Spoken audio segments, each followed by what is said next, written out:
सुप्रभात। मैं हूं जोगेंद्र राणा। आज की हमारी आध्यात्मिक चर्चा का विषय है ईश्वर का ध्यान। ईश्वर का ध्यान। जो जो ईश्वर के ध्यान में आप गहरे उतरते चले जाओगे, त्यों त्यों सारी मलिनताएं अपने आप हटती चली जाएंगी और एक दिन तुम अपने को आत्मा में बैठा हुआ पाओगे।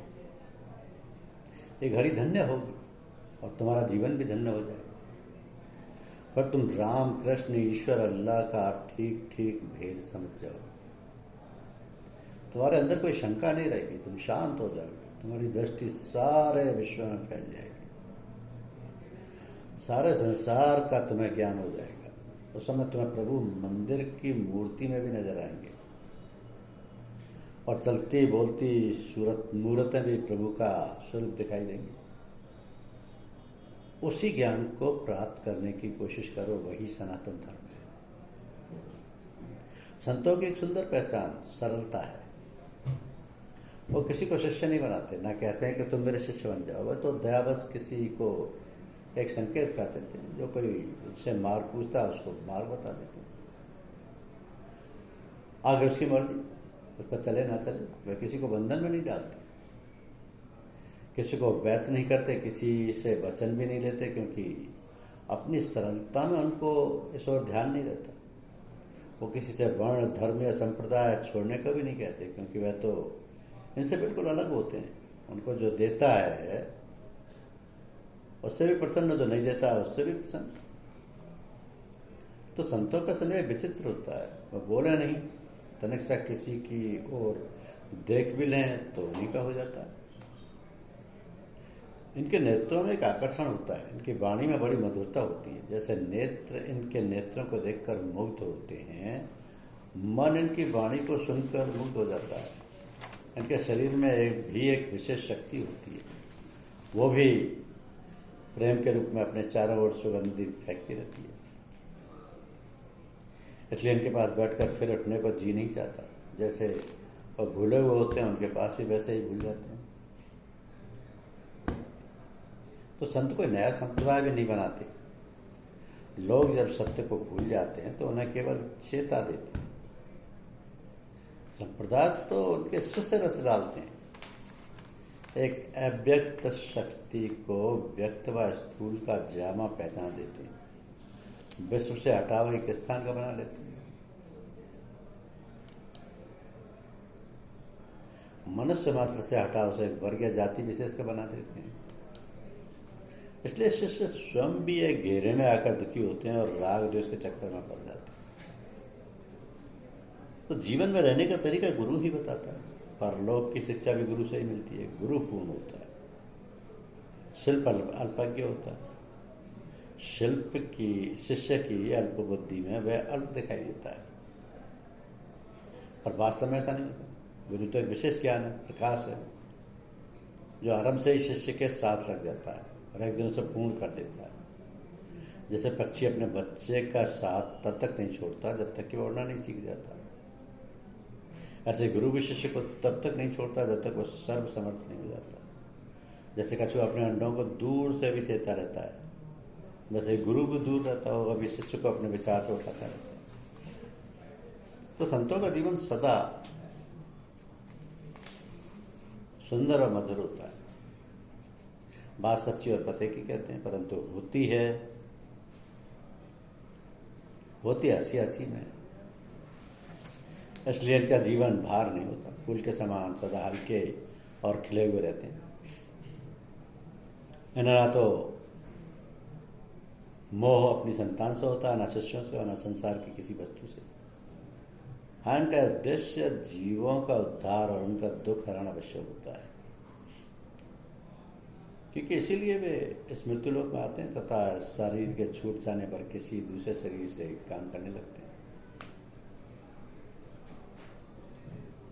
तुम तो अनंत काल से चलते ही चले आ रहे हो, रुकते ही नहीं, सुनते ही नहीं। तुम्हें भ्रम हो गया है। अरे जिसे तुम खोज रहे हो वो तो यही है। अधकतरे ज्ञान ने तुम्हें बहका बहका के भटका दिया।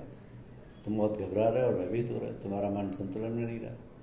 इसलिए तुम्हें पास वाली वस्तु भी नहीं दिखाई दे रही। कौन तुमको रोक रहा है, कौन बुला रहा है?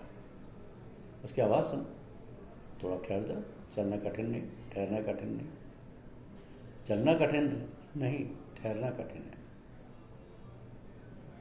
चलना कठिन नहीं, ठहरना कठिन है। बोलना कठिन नहीं, मौन होकर बैठना कठिन। और आगे मत जाओ, सामने झाड़ है, कांटे हैं, पत्थर है, ठोकर है, खा जाओ, छिल जाओ, उलझ जाओगे, इसलिए ठहरने की बात है।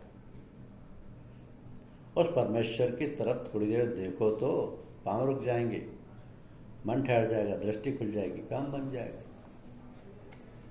जिस ज्ञान से तुम संसार को देख रहे हो उससे शास्त्रों ने ज्ञान कहा है। ज्ञान तो तुम्हारे अंदर है और सर्वत्र व्याप्त है, वो सब में एक रस है। और जितना पंडितों में उतना ही मूर्खों और बालकों में भी है। पंडितों के उपदेश तो सुनते हो, हाँ थोड़ा शांति में जाओ तो बच्चे तुम्हें उपदेश देते हुए मिलेंगे। गांव की अनपढ़ भोली वाली स्त्रियां वो ज्ञान देती मिलेंगी कि हृदय गदगद हो जाए। और शांत होकर सुनोगे तो मृग और पक्षी भी तुम्हें आनंद में डुबो देने वाले उपदेश देते मिलेंगे। कुछ और गहरे उतरोगे और धीरे धीरे भाव से सुनने की चेष्टा करोगे तो आकाश और पवन के दिव्य शब्द सुनाएंगे कि जिनके श्रवण मात्र से ही तुम समाधिस्थ होकर आत्मानंद का रसपान करने लगो। तो जो ज्ञान हमें संकीर्ण बना देता है, एक दायरे में डाल देता है, वो ज्ञान और मनुष्य का धर्म नहीं है। सनातन धर्म तो वही है जो आदिकाल से चला आ रहा है। इस धर्म ने सारे संप्रदायों से ऊपर उठकर सभी धर्मों की छत से आकाश को देखा है, तभी तो उसे ठीक ठीक दे सका। आज हम कहाँ उस धर्म को मानते हैं, कहाँ प्रभु के सब स्वरूपों के दर्शन करने की चेष्टा करते हैं। कोई इसे सगुण मान बैठा है, कोई निर्गुण, कोई इसे निराकार कहता है, कोई साकार, कोई इसे मूर्ति में देखता है, कोई चेतन में।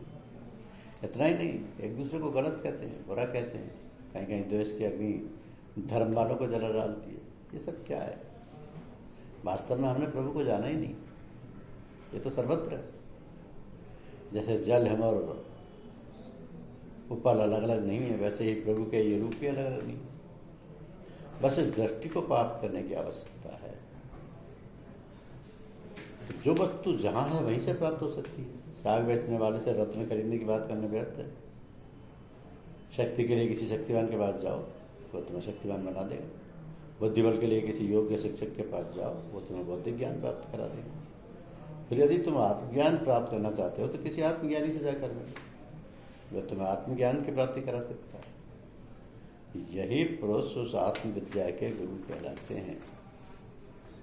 इसलिए पहले से आत्मज्ञानी गुरु की तलाश करो। अधिकतर लोग वस्तु की तलाश करने में ही भूल कर जाते हैं। वस्तु कहीं और ढूंढते कहीं। तो हमें अपना जीवन पूर्ण बनाने के लिए प्राणपण से प्रार्थना करना चाहिए। आत्मा चैतन्य और शक्तिवान है, किंतु इसकी शक्तियां माया के संसर्ग से कुछ धुंधली अवश्य पड़ जाती हैं। तो आत्मा में जो गुरु शक्ति रहती है वह सर्वदा दूसरी आत्मा के शक्ति का संचार करने से जागृत तथा प्रकाशित हो जाती है। ये बात पूर्ण सत्य है। इस प्रकार की शक्ति संचारित करके जो दूसरी आत्मा को चैतन्य तथा जागृत कर देते हैं वही सद्गुरु कहे जाते हैं।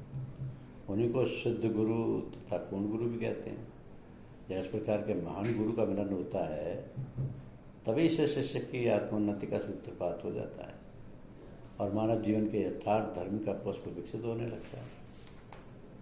तो जीवन में पूर्णता किसी पूर्ण से ही प्राप्त होती है और कोई उसका तरीका नहीं है। जीवन में सारे बदलाव उसी से आते हैं। जीवन कुछ का कुछ हो जाता है। उस पूर्ण का प्रकाश ऐसा बढ़ जाता है कि पिछली सारी घटना झूठी प्रतीत होने लगती हैं। सारे पाप ताप नष्ट हो जाते हैं। जैसे छोटे बच्चे युवा होने पर बालपन में बनाए घरों को झूठा समझने लगते हैं, जैसे प्रौढ़ होने पर मनुष्य युवावस्था के खेलों को तुच्छ समझने लगता है, वैसे ज्ञान के प्रकाश में मनुष्य संसार के प्रपंच को समझने लगता है। अतः इस ज्ञान को शीघ्र ही प्राप्त करने की आवश्यकता है। किसी को राज्य मिले और उसी दिन उसकी मृत्यु की घड़ी भी आ जाए तो वह राज्य किस काम का? तो परम धनी गुरुओं में एक प्राण शक्ति होती है। उनमें एक ऐसी विद्युत धारा होती है जो जिसे स्पर्श कर जाए उसे ज्ञानवान, शक्तिवान तथा आनंद युक्त बना देती है। हमारा ज्ञान सुप्त अवस्था में पड़ा हुआ रहता है। गुरु की कृपा से वो चैतन्य हो उठता है। उसके चैतन्य होते ही हमारे अंदर विवेक की प्रेरणा होने लगती है। हमें अपना सारा संसार का सही सही ज्ञान होने लगता है। प्रकट अप्रकट सारी बातें हमारे अनुभव में आने लगती हैं। हम साधक से सिद्ध बन जाते हैं। तो मानव बुद्धि की बहुत सी भ्रांतियों में से एक ये भी है कि किसी चीज़ को करने से पहले उसे समझ लेना चाहिए। सारा ज्ञान करने से और फिर उसे लिखने से आता है। यहाँ तक कि विज्ञान का ज्ञान भी इसी तरीके से प्राप्त होता है। आजकल ऐसा समझा जाता है कि विज्ञान पहले हमें सिखलाता है, फिर हम उसका अभ्यास करते हैं, लेकिन ये सत्य नहीं है। होता यह है कि पहले हमारे मस्तिष्क में एक विचार आता है, इस तरह की कोई चीज़ हो सकती है, फिर मस्तिष्क उसके बारे में सोचना शुरू करता है। इसके बाद हम भौतिक प्रयोगों के द्वारा मस्तिष्क से निकले अपने निष्कर्षों को सिद्ध करने का प्रयास करते हैं। और जब भौतिक प्रयोग मस्तिष्क से निकले हमारे निष्कर्ष की पुष्टि कर देता है, तो हमारे ज्ञान की पुष्टि हो जाती है। उस प्रकार हमारा सहज ज्ञान हमें जो कुछ भी बतलाता है, प्रयोग केवल उसकी पुष्टि करते हैं। इसलिए ये कहना पहले ज्ञान प्राप्त हो जाए तब इसका अभ्यास किया जाए, ये तो वैसा ही है जैसे कोई गाड़ी को घोड़े के पीछे लगाने के बजाय घोड़े के आगे लगा दे। यही कारण है कि विद्यालयों में भी कुछ प्रयोगों को करने के लिए कहा जाता है, लेकिन सभी विद्यार्थी पहले इन प्रयोगों को अपनी पुस्तक में पढ़ते हैं, फिर इनकी पुष्टि के लिए प्रयोगों का दोहराते हैं। लेकिन आध्यात्म के क्षेत्र में हम अपने अनुभव से क्या सिद्ध करना चाहते हैं? ईश्वर का अस्तित्व। लेकिन सहज ज्ञान तो हमें यही बतलाता है कुछ नहीं से कुछ नहीं की उत्पत्ति हो सकती है। पर यह विशाल ब्रह्मांड अपने समस्त आश्चर्य और रहस्यों के साथ कैसे आया? इसका कोई ना कोई तो उद्गम होगा ही। ये उद्गम क्या है? कुछ लोग इसे मूल कारण कहते हैं, कुछ ईश्वर कहते हैं, कुछ इसे केंद्र कहते हैं, और निश्चित रूप से ये उसका सर्वोत्तम नाम है। इसे सिद्ध करने के लिए कई कारण बताए जा सकते हैं। पहला तो ये कि मूल कारण, अगर हम ईश्वर को मानते हैं तो ईश्वर की कल्पना हम मनुष्यों के रूप में ही करते हैं। यह स्वाभाविक भी है, क्योंकि हम ये स्वीकार नहीं कर सकते कि ईश्वर किसी भैंस या मछली के रूप में भी हो सकता है। तो यही कारण है कि पूर्व की परंपरा में ईश्वर की कल्पना मनुष्य ने कई गुना शक्तिशाली मानकर कई हाथ पैर वाले, कई सिरों वाले विराट स्वरूप में की है। इसका मतलब यह है कि हम समझते हैं कि ईश्वर अब अति मानवीय शक्ति से संपन्न, अति मानवीय आकार वाला है। लेकिन जब हम इस मूल कारण को केंद्र की संज्ञा देते हैं तो हमें इस प्रकार की कल्पना नहीं की जा सकती। और दूसरी बात यह है कि ईश्वर को इसका पहला कारण मानते हो, अनेक धर्मों की उत्पत्ति हो जाती है और धर्म ये कहता है कि उसका ईश्वर दूसरे धर्म की अपेक्षा अधिक श्रेष्ठ है। अब 5 लोगों को जान लेने वाले धार्मिक युद्धों से हम भली भांति परिचित हैं, लाखों लोगों की जान लेने वाले। तो ये घटनाएं तब और अधिक महत्वपूर्ण दिखाई देती हैं जब हम धर्मों को ये कहते हुए पाते हैं कि ईश्वर एक है। अगर एक धर्म का ईश्वर दूसरे धर्म के ईश्वर से श्रेष्ठ हुआ तो फिर ईश्वर एक कैसे हो सकता है? दुर्भाग्यवश हम सब धर्म में भावना प्रदान होकर प्रवेश करते हैं और धर्म हमारी भावनाओं को उभार कर हमें दूसरे धर्मों के प्रति असहिष्णु बना देता है। तो इस बात पर अगर हम गौर करें समझ पाएंगे कि धर्म ने सारी मानवता को विभाजित कर रखा है। लेकिन जब हम इस विशाल ब्रह्मांड और उसके रहस्यों के कारण केंद्र को मानते हैं तो हमारी समस्या समाप्त हो जाती है। इसलिए हम दावा करते हैं कि अध्यात्म धर्म के द्वारा विभाजित मनुष्यों को एक करता है।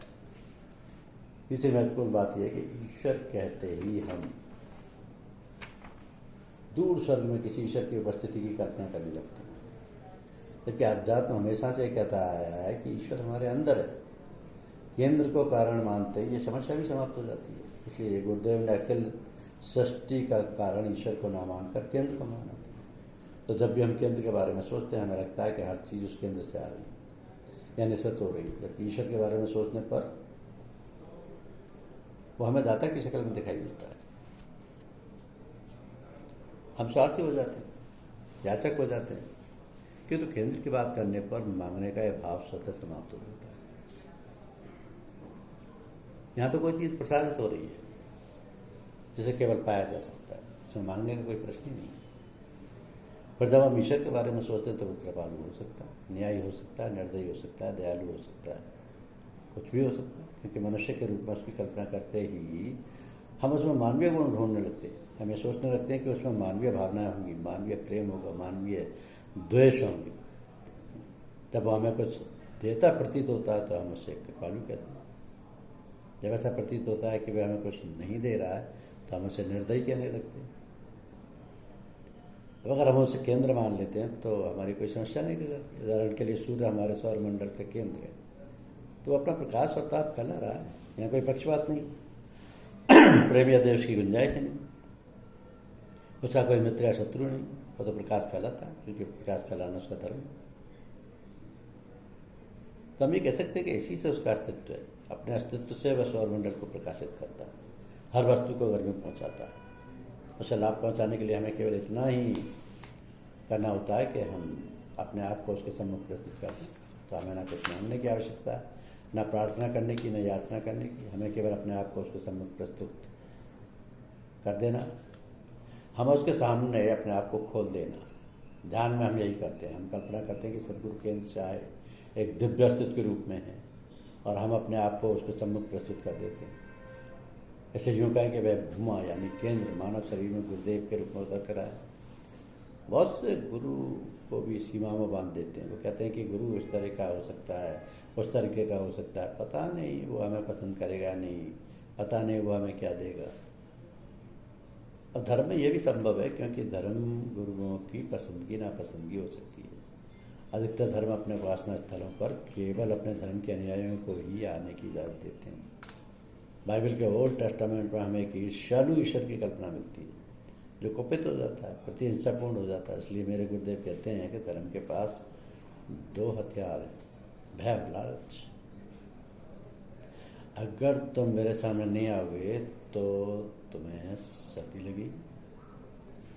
आध्यात्म में ना तो भय है ना लालच। सूर्य ये कभी नहीं कहता कि अगर तुम मेरे सामने नहीं आओगे तो तुम्हें सर्दी लगेगी। जब हम उसके सामने से हटते हैं तो हमें सर्दी लगने लगती है और हम बाहर निकल कर फिर से उसके सामने खड़े हो जाते हैं। तो जितना ही आप किसी से प्रेम करेंगे वो आपके सामने निरस्त्र होता जाएगा। मैं अपने अस्त्रों को, अपने रक्षात्मक उपायों को हटाता चला जाएगा। आध्यात्म में हम प्रेम की इसी शक्ति का उपयोग करते हैं। धन्यवाद।